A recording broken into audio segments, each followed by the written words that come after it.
To test the alliance's ability to counter possible missile attacks, the operational headquarters for NATO's future ballistic missile defense conducted a series of simulated engagements using assets from across the alliance. We have U.S. sensors involved.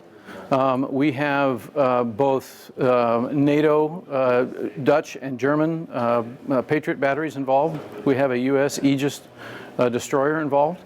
And then, of course, we have many different command centers, both within NATO and on the U.S. side, involved in this activity in the air and missile defense exercise, all working together toward what we believe is a common goal.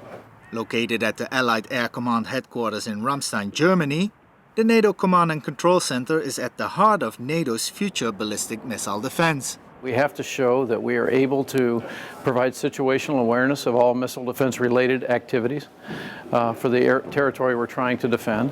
We have to show that we can maintain that situational awareness through a missile defense engagement. And we have to make sure we can do the proper reporting that's required to all the different parts of the command and control enterprise. That's all important because what we're really trying to demonstrate is the ability to do an operational level of command and control on NATO's behalf of missile defense assets assigned to NATO. At the Lisbon summit in November 2010, NATO's leaders decided to develop a missile defense system to protect NATO's European populations, territory and forces. Now, only 15 months later, the Command and Control Center in Ramstein has passed a significant technical test. And we just managed to get this hardware installed in this headquarters last week and tested it.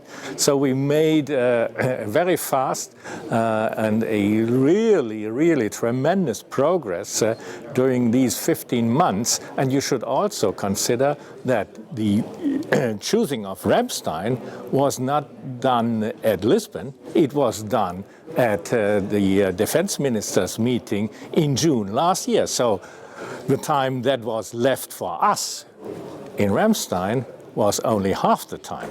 The exercise marked the first step in implementing the command and control of the future system. This effort we are making toward a declaration of interim capability for NATO's ballistic missile defense is just the first step.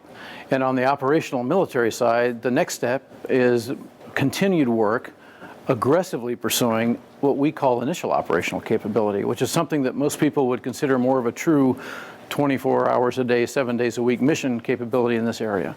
We are still 3 to 4 years from that point, based on successful progress, and probably another 2 to 3 years after that before we reach full operational capability for ballistic missile defense.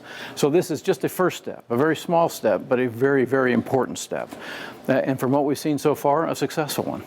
The successful exercise was the first test of NATO Air Command Ramstein's new role as operational headquarters for ballistic missile defense. I'm Karsten Reiniers, reporting for the NATO channel from Ramstein, Germany.